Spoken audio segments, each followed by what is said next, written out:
Hey dear all, welcome back. How are you today? Well guys, कल हमने ये अब्दुल कलाम वाला टॉपिक डिस्कस किया था, मतलब इसके क्वेश्चंस कराए थे या बताया था, एक बार प्लीज कमेंट सेक्शन में बताओ। एलाइजा, प्रीतम एंड मेधावी, कल मैंने क्या कराया था? मतलब ये अब्दुल कलाम वाला टॉपिक हो गया था या इसका कराना था? क्वेश्चन हो गया था ना ये? इसके बाद शहनाई वाला ले आऊं?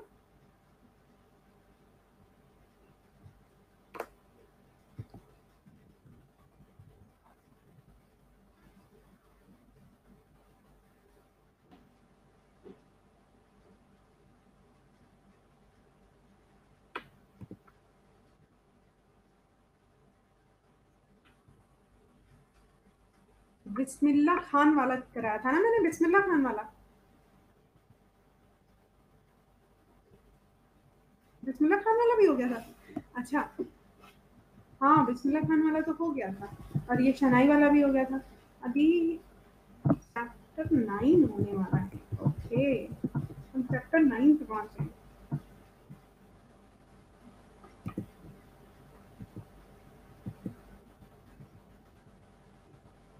Acquire Narcissus.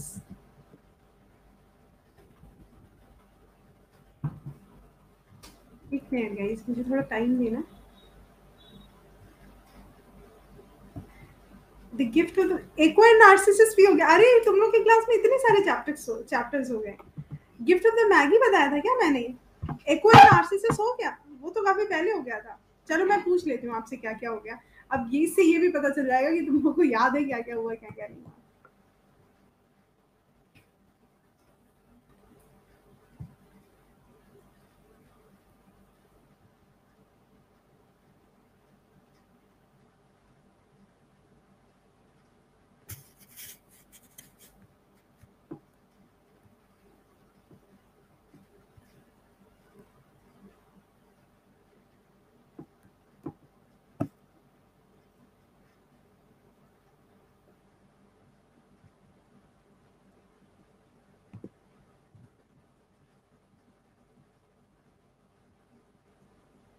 देखो, हमारे जो टॉपिक्स अभी तक हुए हैं उसमें आपको काठमांडू माई चाइल्डहुड भी करा दिया।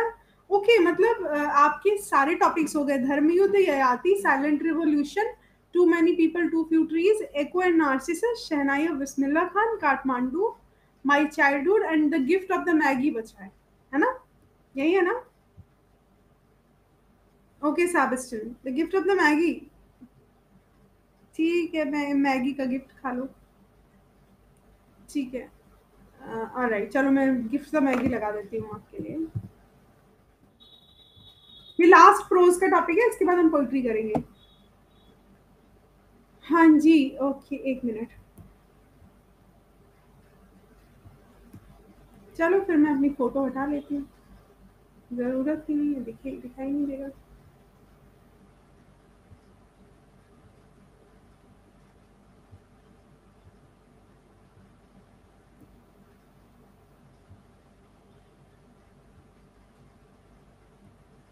ओके, तो चलिए जरा ये टॉपिक को पढ़ा जाए।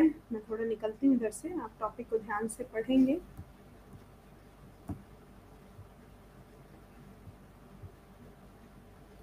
कल वाले टॉपिक का वो बच गया है।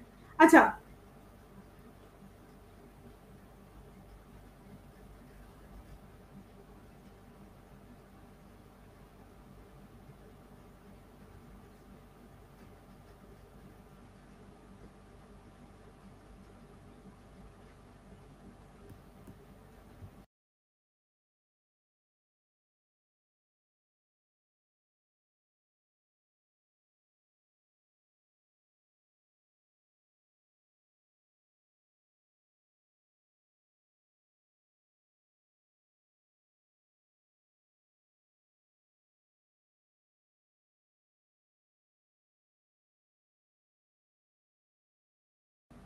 Okay guys, so basically get ready with the topic.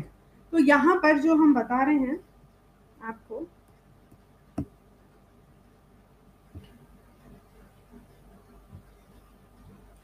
वो ओलिवर हेनरी 1862 से 1910।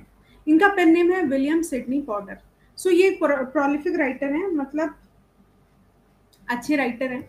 उन्होंने बहुत सारी शॉर्ट स्टोरीज लिखी which are collected in volumes such as cabbages and kings, the 4 million, roads of destiny, waifs and strays and the voice of the city. ठीक है, सो अभी O Henry की जो शॉर्ट स्टोरीज हैं वो जानी जाती हैं उनकी विट के लिए, मतलब दिमाग के लिए, वर्ड प्ले के लिए, वार्म कैरेक्टराइजेशन, मतलब अच्छे कैरेक्टर्स होते हैं, और ट्विस्ट एंडिंग में ना बड़ा ट्विस्ट होता है। So he was called the American answer to the famous French short story writer. तो उनको कभी कभी ना बोला जाता है कि वो गाइडे मोपेंसेंट की तरह हैं, ये जो है अपनी सरप्राइज एंडिंग के लिए फेमस थे। बट ओ हेनरी की स्टोरीज जो है वो ज्यादा प्लेफुल हैं, ज्यादा ऑप्टिमिस्टिक हैं, ज्यादा मोपेसेंट है, ठीक है, then मोपेसेंट।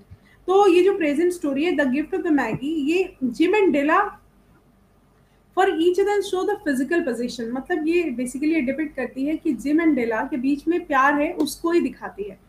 However valuable they may be, the are the little value before true and unselfish love। मतलब ये बताती है कि जो उनका फिजिकल पोजीशन है उसके बारे में बात करते हैं, और उनका जो ट्रू लव है वो दिखाया जा रहा है इस पूरी की पूरी स्टोरी में। आप लोगों को याद होगी ये स्टोरी, आपने पढ़ी होगी पहले, ठीक है। Picture is blur, maybe there is a network problem, आज ना थोड़ा सा नेटवर्क इशू हो रहा है सुबह से, सो हो सकता है थोड़ा सा प्रॉब्लम हो। अब आते हैं हम स्टोरी पर, ओके।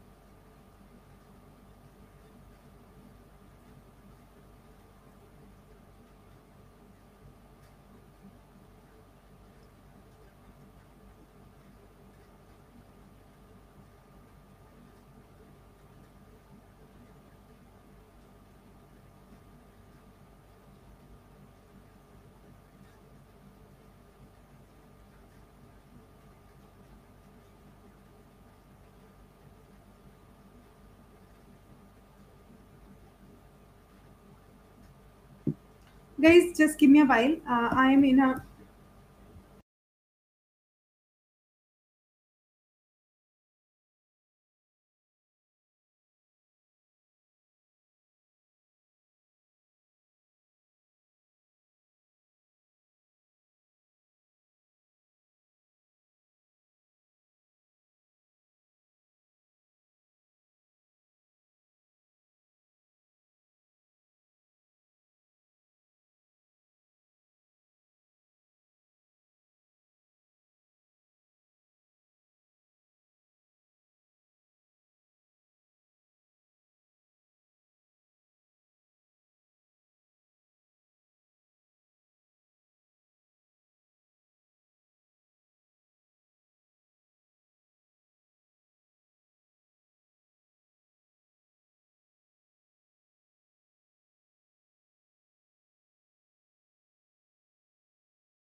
चले जी, तो शुरू करते हैं हम अपना ये।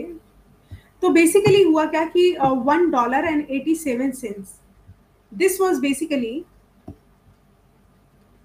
That was all 60 cents of it in pennies, मतलब इतना ही रुपया था डेला के पास में। Penny saved 1 and 2 at a time, जो बचाई गई थी एक बार में, by bulldozing the grocer and the vegetable man and the butcher until one's check burned with the silent reputation of parsimony that such close dealing implied। अब देखो ये जो पैसे बचाए गए थे $1.87, ये बहुत ही मतलब कहीं इससे ले लिए उससे ले लिए, सबके पैसे से नेगोशिएट करके बचाए गए थे। पार्सिमनी का मतलब होता है बचत, ठीक है। 3 times डेला काउंटेड, 3 बार डेला ने इन्हें काउंट किया $1.87, मतलब कहानी का तरीका देखो, इन्होंने यहाँ से शुरू किया है इतने पैसों से, है ना। And the next day would be Christmas, और दूसरे दिन क्या था, क्रिसमस था। तो क्रिसमस पे इन्हें जो है ना वो अपने जिम के लिए गिफ्ट लेना था, ठीक है। तो अब इन्हें गिफ्ट लेना था, उसी गिफ्ट पे बात हो रही है। अब इनके पास पैसे नहीं थे, आगे ये क्या करते हैं इस बारे में हम बात करेंगे। सो बेसिकली ये पैसेज ये बताता है, there was clearly nothing left to do but flop down on the shabby little couch and hall। तो उसके पास कुछ नहीं था करने के लिए, बचा कुछ नहीं था, चुपचाप से हॉल में एक सोफा था उस पर बैठ गई, ठीक है। Which instigate the moral reflection that life is made of, वो ये एक सीधा सा रिफ्लेक्शन मिलता है कि लाइफ जो है वो सिस्कियों से बनी है, और स्निफर से बनी है, दुख से बनी है, स्माइल से बनी है ना, जिसमें दुख ज्यादा है, विद स्निफर्स प्रीडोमिनेटिंग, जिसमें दुख ज्यादा है, ठीक है। while the mistress of the home is gradually subsiding from the first stage to the second, take a look at the home। अब वो जो मिस्ट्रेस थी वो धीरे धीरे जीने से उतर रही थी स्टेज से दूसरी स्टेज, और घर को देख रही थी। उसका फर्निश्ड फ्लैट था जिसमें $8 पर वीक जाता था।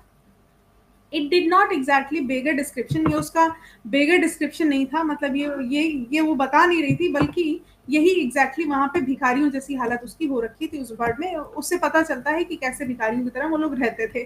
ठीक है। In the vestibule a letter box, वहां पे एक लेटर बॉक्स था जिसमें कोई लेटर नहीं था, बस एक नाम था और उस नाम में लिखा था मिस्टर जेम्स डिलिंगम यंग। ठीक है। एक कार्ड था, उस कार्ड में लिखा था मिस्टर जेम्स डिलिंगम यंग। अब the Dillingham had been flung to the breeze during the summer period of prosperity. अब डिलिंगम नाम तो उड़ गया, क्योंकि पहले जो प्रॉस्पेरिटी थी, पहले पैसे थे वो तो उड़ गए। जब इनके प्रोफेसर जो थे डिलिंगम, वो $30 पर वीक कमाते थे। Now when the income was shrunk to $20, the letters of Dillingham looked blood.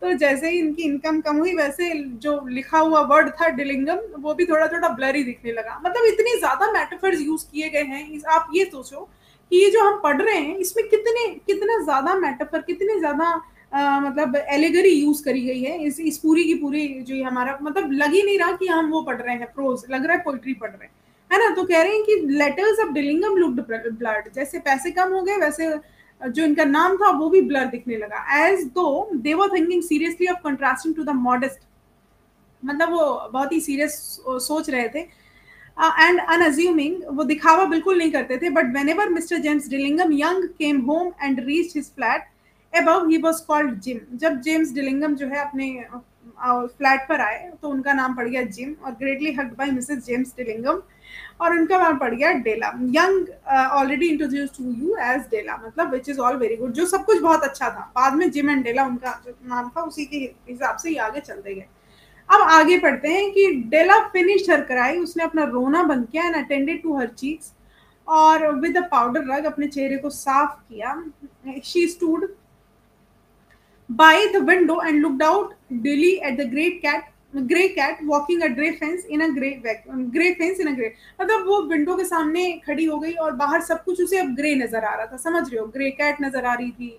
जो ग्रे फेंस का मतलब होता है कतार, जो होती लगी होती है ना बैकयार्ड में, आंगन में जो कतारों की लकड़ी की कतारें लगी होती, वो तो वो उसे दिखाई दे रही थी। अब वो सोच रही थी, बताओ कल जो है वो क्रिसमस डे है और इनके पास पैसे नहीं है अपने पति को गिफ्ट देने के लिए, और दोनों एक से एक बड़े पागल हैं। ये नहीं एक दूसरे से कहते हैं कि भाई पैसे नहीं है तो थोड़ा सस्ता खरीद के कुछ भी मंगा लो। And she had only 1.87 with which to buy Jim a present. इतने रुपए बचे थे और इनको लेना था भाई present.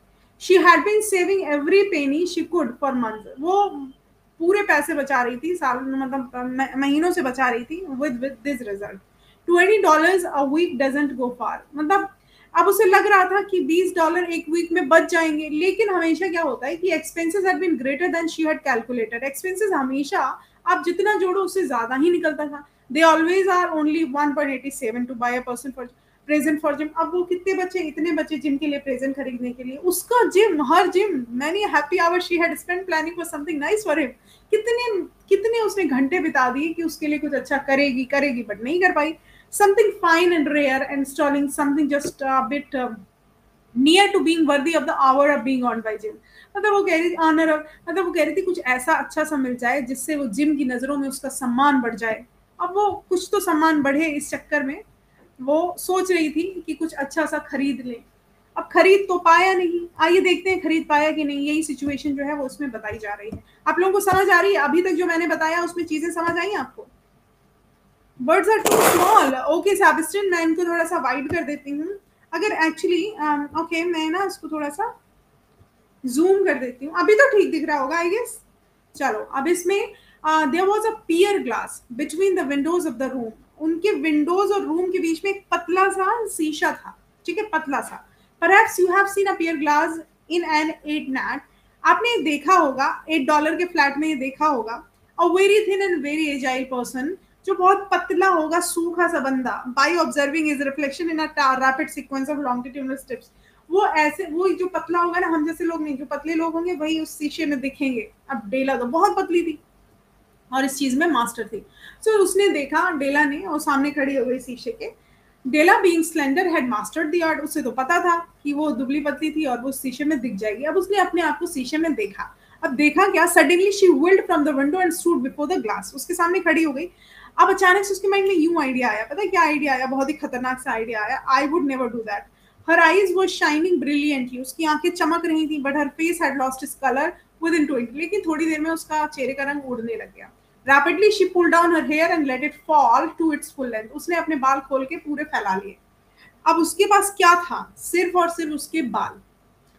Now there were two possessions of the James Dillingham Young in which they both looked to a mighty pride. मतलब अब क्या था? सिर्फ दो चीजें थी जेम्स डिलिंगम के घर में, दो चीजें थी। जानते हो वो दो चीजें कौन कौन सी थी? आपको जो मैं बता रही हूँ आप ध्यान से सुनना। वो थी जिम की सोने की घड़ी जो उसके दादा परदादा ने दी थी। The other was Della's hair. Della के हेयर इतने सुंदर थे कि उनके सामने ना अशरफियां, जवाहरात, सब कुछ बेकार था, right? Had the Queen of Sheba lived in the flat across the earshot, Della would have let her hair hang out the window someday to dry just to depreciate her majesty's gem. अगर सामने कहीं ऐसा होता कि Sheba की महारानी भी रह रही होती तो डेला के बाल देख करके उसको अपने घर के जितनी भी ज्वेलरी थी वो मतलब सस्ती लगने लगती, मतलब उसकी वो सब सूखी लगने लगती, यूजलेस लगने लगती। ठीक है, अब had king Solomon been the janitor, अगर किंग सोलोमन जो है वो जेनिटर होता, जेनिटर मतलब साफ सूफ करने वाला, with all his treasures pile up in the basement, वो वहीं पे रहने लग जाता। Jim would have pulled out his watch every time, जब भी जिम अपनी वॉच पुल आउट करता था, he passed just to see him pluck at his beard from N V.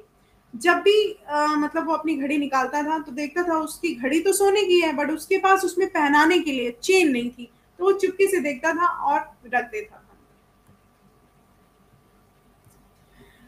So now Della's beautiful hair fell about her, अब उसके जो beautiful hair थे उसके ऊपर गिरे। अब इन्होंने देखो फिर से मेटाफर दिया है। गुड इवनिंग मैडम जी, हम टीचिंग का महापैक को परचेज किया था बीपीएससी तैयारी के लिए, जो हो गया है उनका वीडियो दिखाई नहीं दे रहा है, प्लीज हेल्प मी। आपको वीडियो दिखाई नहीं दे रहा है? आप ना एप्लीकेशन पे जाएंगे ना तो आपको वहां पे एक होती है अपकमिंग क्लासेस का एक ऑप्शन होता है और एक होता है पास्ट क्लासेस का। पास्ट क्लासेस में जाएंगे वहां पे मिलेगा आपको। Okay, Mohini Singh I am new, okay you guys joined it recently, I got you, आपने अभी अभी ज्वाइन किया है। ओके सो नहीं, वहां पे मिल जाएगा, आप थोड़ा सा एक्सप्लोर करो एप्लीकेशन को। इट मस्ट बी, देखो एक चीज ध्यान रखना, एप्लीकेशन थोड़ा सा क्रिटिकल है, कभी कभी ऐसा होता है कि if you are not in a good network it doesn't work properly. अब जब अच्छे नेटवर्क में नहीं होते हैं इवन तब भी वो ठीक से काम नहीं करता। It happens to me also, वो मेरे साथ होता है कभी कभी। सो मिल जाएंगी वीडियोस आपकी, कोई भी जो भी क्लासेस हो गए हैं वो आपको मिल जाएंगे। हाँ जी, तो जरा अच्छी सी कहानी को सुनेंगे हम। So now Della's beautiful hair fell about her, उसके ऊपर गिर गए। Rippling is shining like a cascade of brown waters, metaphor क्या है? कैस्केड ऑफ ब्राउन वाटर्स का मतलब होता है भूरे पानी का झरना, जैसे उसके ऊपर गिर गया हो। It reached below her knee and made itself almost a garment for her, उतने लंबे थे ऐसा लग रहा था कि वो गारमेंट पहने हुई है। And then she did up again nervously and quickly, और उसने दोबारा फिर से नर्वसली ये काम किया। Once she faltered for a minute, तो उसके वो थोड़ी देर के लिए अचानक से लड़खड़ाई, लेकिन खड़ी हुई विद अ टीयर और टू स्प्लैश्ड ऑन द वॉर्नेट का। थोड़ी देर पे वो रोने लगे, उसने सोचा अब तो ये मेरे बाल जो है अंतिम बार देख लो शीशे में, अब तो ये गए। लेकिन बालों का जाना इतना दुखी वाली बात नहीं है, वो तो दोबारा फिर से आ जाएंगे, ऐसे कोई दुख वाली बात नहीं है। सो अब उसके अब लेकिन जो उसके माइंड में आया था, उसके बाल उसे अपने बॉयफ्रेंड से या पति से ज्यादा प्यारे नहीं थे। ये बहुत अच्छी बात है देखने वाली, मतलब ये कौन ऐसा होगा जो अपने बॉयफ्रेंड या पति के लिए अपने बाल कटा दे? वो बहुत ज्यादा प्यार करता होगा अगर ऐसी कोई होती। ठीक है, हाँ तो बेसिकली क्या होगा, तो अगर कोई अपने बाल कटवा दे तो मतलब इसका मतलब वो बहुत प्यार करते हो, स्पेशली स्पेशली लड़कियां, क्योंकि लंबे बाल आजकल इतना रेयर हैं, मतलब आजकल बाल इतना रेयर हैं कि बढ़ते हैं नहीं लोगों के, अब वो कटवाने वाली बात हो गई। ऑन वेंटर ओल्ड ब्राउन, अब उसने क्या किया, अपनी ओल्ड ब्राउन जैकेट पहनी और ओल्ड ब्राउन हैट लिया, पुरानी ब्राउन हैट ली, ब्राउन जैकेट पहनी और स्कर्ट पहनी और निकल गई, आंखों में चमक लिए। She fluttered out of the door, बाहर निकली तेजी से, and down the stairs to the street, और पहुंच गई स्ट्रीट पे सीधे। When she supposed the sign, when she stopped, the sign read MME Sofroni, वहां पे पहुंची जहां पर सारी तरीकों के हेयर के सामान मिलते थे। One flight of Della ran और वन फ्लाइट ऑफ, ऊपर चढ़ी थोड़ी सी और अपने आप को कलेक्ट किया हाँफते हुए। उसने कहा मैडम, मैडम कैसी थी? लार्ज टू वाइट चिड़ी हार्डली लुक द सैफरोनी, ठीक है। अब सैफरोनी को उसने देखा और उनसे पूछा, madam will you buy my hair, asked Della. Della ने कहा कि आप मेरे बाल खरीदोगी? अब इतने अच्छे बाल कौन नहीं खरीदेगा। आई बाय हेयर, मैडम ने बोला, take your head off and let have a sight at the look of it. उसने कहा जरा टोपी हटाओ, अपने बाल दिखाओ। So down rippled the brown casket. उसने ये भी कहा कि भूरी पानी की नन्ही बूंदी की लहरों, मतलब उसने कहा कि आपका जो मतलब ब्राउन कैस्केट का मतलब भूरे झरने को जरा नीचे गिरने दो। $20 उसने बोला, मैडम ने बोला $20, lifting the mask with the practised hand, है ना। उन्होंने देखा मास्क देखे, उन्होंने कहा हाँ $20 ठीक है, ठीक है, बढ़िया है। So give it to me quick. Della ने कहा कि मुझे ये सब जो हिंदी लिखी है ना इसको मत पढ़ना, ये गलत है, क्योंकि गूगल ट्रांसलेटर से करा गया हिंदी, वो गलत है, वो तो मैंने डाल दिया क्योंकि उतना था। बट आप जो मेरी बात सुन रहे होंगे वो आपको समझ आ जाएगी, जब आप इसकी हिंदी पढ़ेंगे तो कुछ समझ नहीं आएगा। Okay, so give it to me quick, Della ने कहा मुझे दे दो। Oh, and the next 2 hours stripped by on rosy wings, forget the hashed metaphor, it was ransacking the stores of... अब वो उसने कुछ नहीं सोचा, उसके बाल कट चुके थे, वो कुछ नहीं सोच रही थी, वो सिर्फ और सिर्फ सोच रही थी कि कौन सा गिफ्ट जो है जिम के लिए लिया जाए, और इसीलिए वो स्टोर पर गई, एक स्टोर पर गई, और अब उसने पैसे ले लिए। It surely had been made for Jim, जरूर ये मेड जिम के लिए बनी है, कुछ उसने देखा पैसों से, और किसी के लिए तो ये हो ही नहीं सकती। अब ये ऐसे ड्रामा लिख रहे हैं कि ये डिपिक्ट हो रहा है कि सामने चल रहा है। तो उसने जब कुछ देखा गिफ्ट, अभी गिफ्ट रिवील नहीं किया, कुछ उसने गिफ्ट देखा और कहा ये श्योरली ये जिम के लिए ही हो सकता है। There was no other like it in any of the stores, she had turned all of them inside out. उसने देखा पलट पलट के पूरी तरीके से।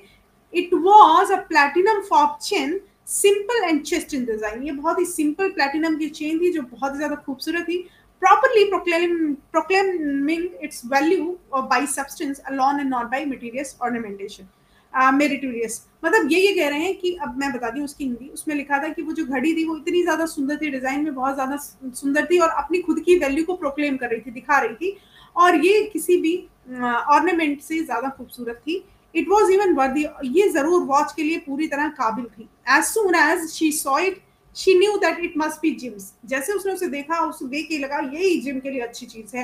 It was like him, ये उसके ही जैसी है। Quietness and value and description applied to both। At $21 they took them from her and she hurried home with the 87 cents। अब उसने उतने, अब $21 की थी, वो दे दिए और 87 सेंट्स लेकर के घर वापस आ गई। With a chain on his watch, Jim might be properly anxious about the time in any company। वो हमेशा जब भी टाइम देखता था बड़े परेशान रहता था। Grand as a watch was, ठीक है, he sometimes looked at it on a sly on account of old leather stuff that he used in the place of chain। अब उसके वो जब भी घड़ी देखता तो शर्मा शर्मा के देखता था, क्योंकि उसमें ना चेन की जगह पर चमड़े की पट्टी पड़ी थी, और घड़ी सोने की थी, चमड़े की पट्टी पड़ी थी, अच्छी लग नहीं रही थी। सोने की घड़ी में चमड़े का पट्टा कहाँ पसंद आएगा। उसके लिए भी आपका मतलब सोने का ही कुछ होना चाहिए, अब सोने का नहीं तो प्लैटिनम का होना चाहिए, ठीक है। तो अब इसमें लास्ट में क्या होता है, इसकी समरी पूरी नहीं थी, तो लास्ट में बेसिकली मैं बता देती हूँ इसमें क्या होता है। इसमें लास्ट में डेला तो गिफ्ट ले आती है जिम के लिए। अब जिम को आइडिया आता है कि उसे डेला को क्या देना है। सो वो डेला के लिए गिफ्ट लेता है, उसके पास कुछ नहीं होता, बस वो गोल्ड वॉच होती है। तो डेला के लिए गिफ्ट, क्रिसमस गिफ्ट लेने के लिए वो गोल्ड वॉच को बेच करके लेकर के आता है उसके उसके हेयर की एक्सेसरीज, ठीक है, कॉम्ब एंड अदर थिंग्स। तो अब वो क्या करती है, वो बेच देती है अपना सारी चीजें, मतलब अपने बाल बेच देती है, और वो एक्सेसरीज जो है वो सारी एक्सेसरीज ले आता है अपनी घड़ी बेच के। तो ना अब उनका प्यार भी अलग ही तरीके का है। तो अब यहाँ पे कुछ क्वेश्चंस है। आज मैं क्लास थोड़ा जल्दी छोड़ रही हूँ क्योंकि आज मुझे कहीं निकलना है। कल का जो क्लास होगा आपका उसमें हम इसके क्वेश्चंस डिस्कस करेंगे और सारी चीजें डिस्कस करेंगे। तो आज का मेरे पास थोड़ा टाइम कम है, इसीलिए मैं आपको इसके 1-2 क्वेश्चंस अभी करा देती हूँ। मैं इसका डिटेल्स बता देती हूँ। देखो, ये जो गिफ्ट ऑफ द मैगी था, इसमें 2 स्टोरीज थी, जिसकी एक स्टोरी मैंने आपको बता दी, एक और स्टोरी थी। वो स्टोरी क्या थी, वो मैगी नाम के पर्सन के बारे में थी, और इस पूरी स्टोरी में जिम एंड डेला के प्यार को मैगी नाम के व्यक्ति के प्यार से कंपेयर किया गया था कि जिम एंड डेला का जो प्यार है वो ज्यादा एक दूसरे के लिए सैक्रिफाइस करता है या फिर मैगी का प्यार। तो इसी पर बेस्ड ये सारी चीजें थी और क्वेश्चन इसी पर आपके बनेंगे। So now we are going to end up this particular session today, but tomorrow we will have some questions over it and then उस पर हम बात करेंगे. So आज का सेशन जो था वो तो यहीं तक है, but कल हम इस पर आगे बात करेंगे and I am gonna share the PDF to you all. आप PDF एक बार देख लेना इन सारे क्वेश्चंस की. Okay guys, तो आज का सेशन जो है वो मैं खत्म करती हूँ. Thank you very much for being here with me.